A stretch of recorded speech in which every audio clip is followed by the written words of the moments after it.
Hello everyone, welcome to my channel. I'm going to share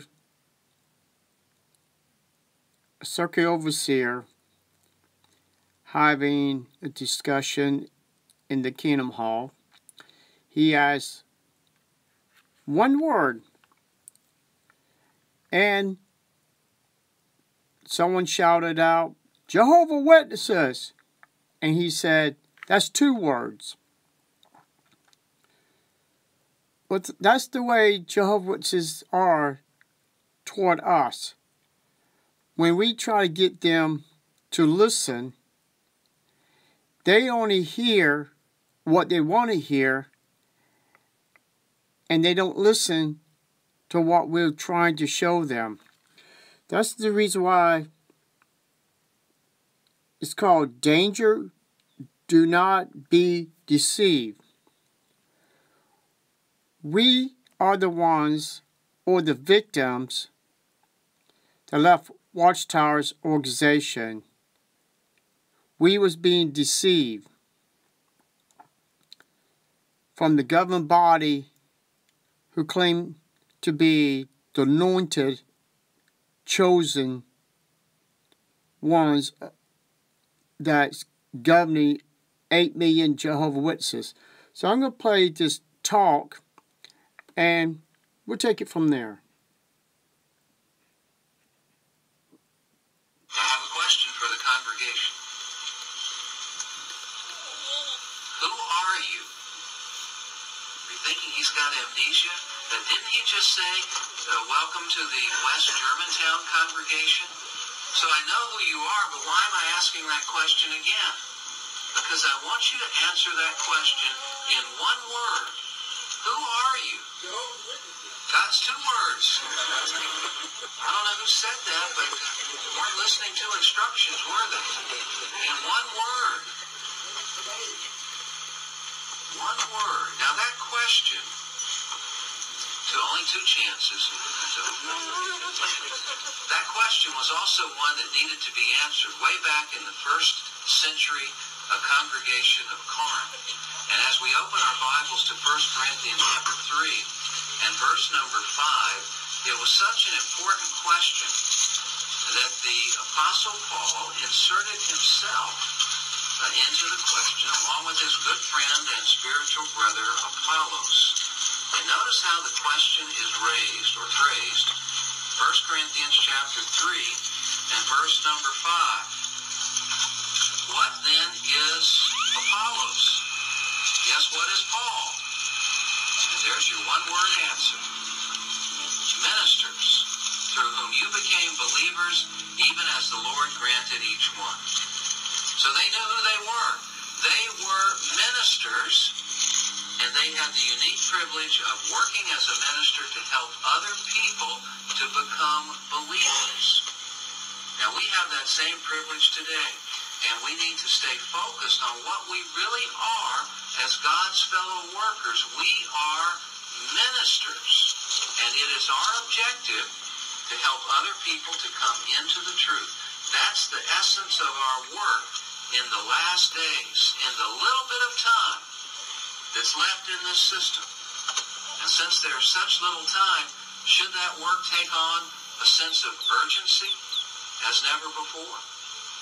Now, realizing how critical it is to use the time left very wisely, we must acknowledge that it takes time and effort to be ministers.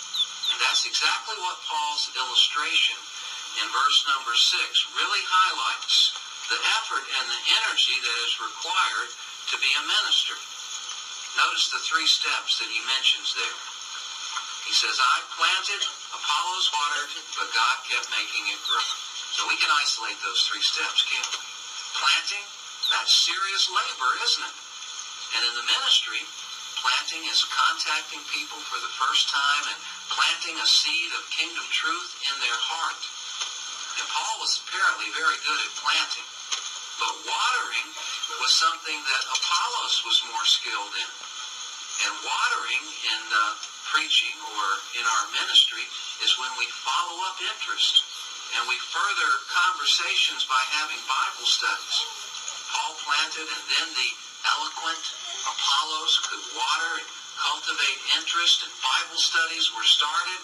And in the third step, yes, Jehovah God made things grow. Now, the point is, if you and I would like to participate in the productivity that is related to being a minister, we need to understand exactly how our work is to be conducted. And interestingly, in 1 Corinthians chapter 4 and verse number 17, Paul refers to a technique regarding our ministry. So in verse 17 of chapter 4, he says, that is why, and he's speaking to the Corinthians, that is why I'm sending Timothy to you, as he is my beloved and faithful child in the Lord, and he will put you in mind of my methods in connection with Christ Jesus, just as I am teaching everywhere in every congregation. So who can tell me, why was Paul sending Timothy to the congregation? What was he going to acquaint them with? It's right there in verse 17. Now, I know everybody's shy about answering now, since that first question kind of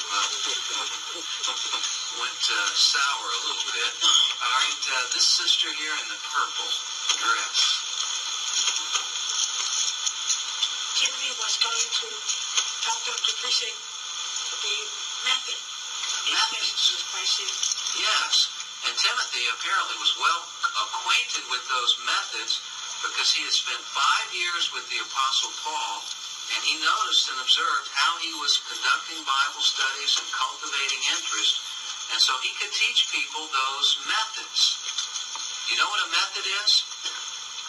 It's a systematic and regular way in which you accomplish something. This is telling us when it comes to the ministry, there is a systematic and regular way that that work is accomplished. So Timothy was imitating Paul. Is Paul the source of these methods?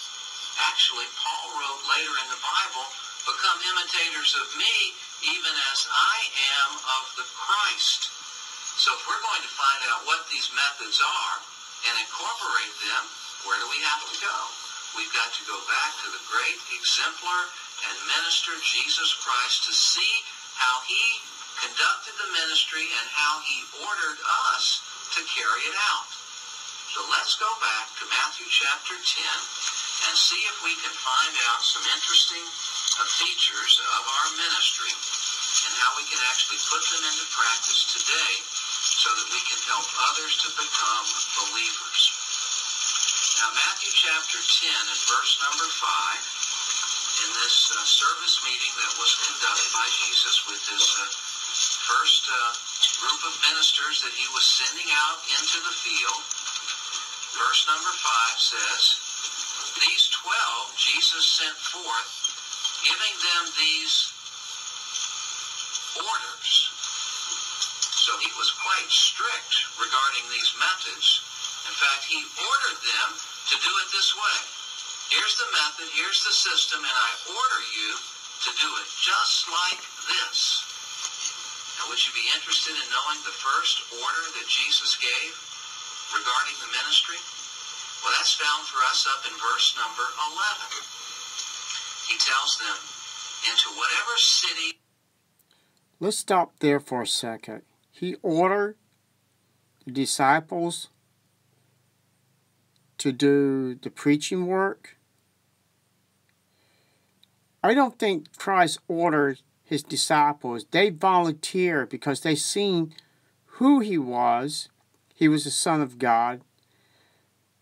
And he gave them the powers to heal the sick, cast out demons. So why would he order them to go preach to the other people? He wouldn't. They was doing it voluntarily because they knew who he was. See, what you see in here, they're trying to get the Jehovah's Witnesses to think that the government body is ordering them to go out and field service for Jesus and Jehovah. So that's the reason they're using this word ordering, because if you don't turn your time in, that would tell the elders that, you are not doing your part of the Jehovah's Witness. So they're ordering you to go door to door. They're ordering you to turn in your time, or you will be recognized in the congregation as a weak person.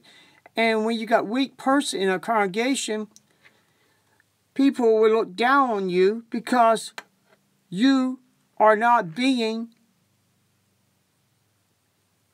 what you're supposed to be doing is going door to door. So you're spiritual weak. And no one wants to hang around with spiritual weak, because if you hang around with spiritual weak Jehovah's Witness, you could become spiritual weak. That's what Watchtower put in our heads over the years.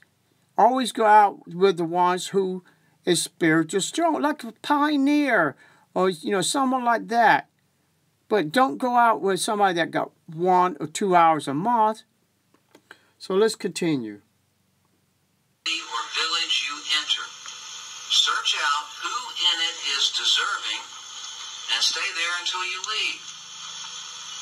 So the ministry then would be all about searching. And who are we looking for? We're searching for what kind of people? Yes, please, sister. Deserving ones. We're searching for deserving ones. Now, let's stop right there. Deserving ones. Yeah, that's true. They're looking for ones that are uneducated because they don't read the Bible.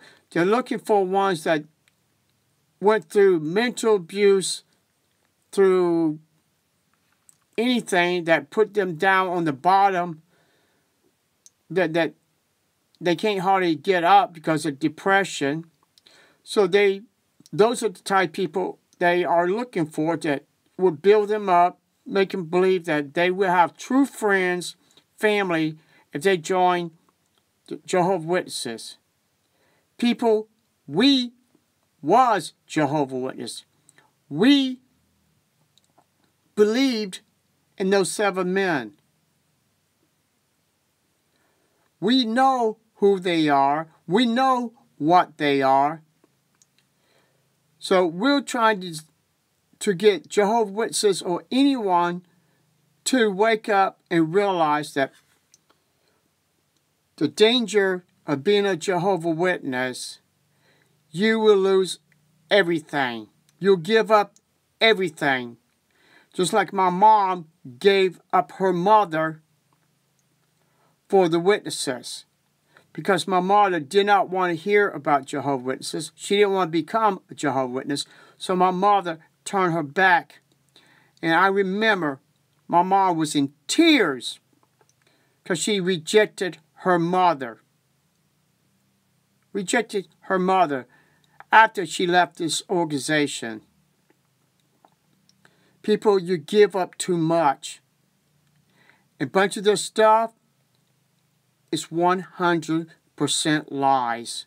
Everything the witnesses open their mouth to you is a lie after lie after lie. And most of the lies you can find in their own publications or even the Bible. The Bible can prove their doctrines a lie. Please, do your research. Stay away from Watchtower's false teaching. Thank you.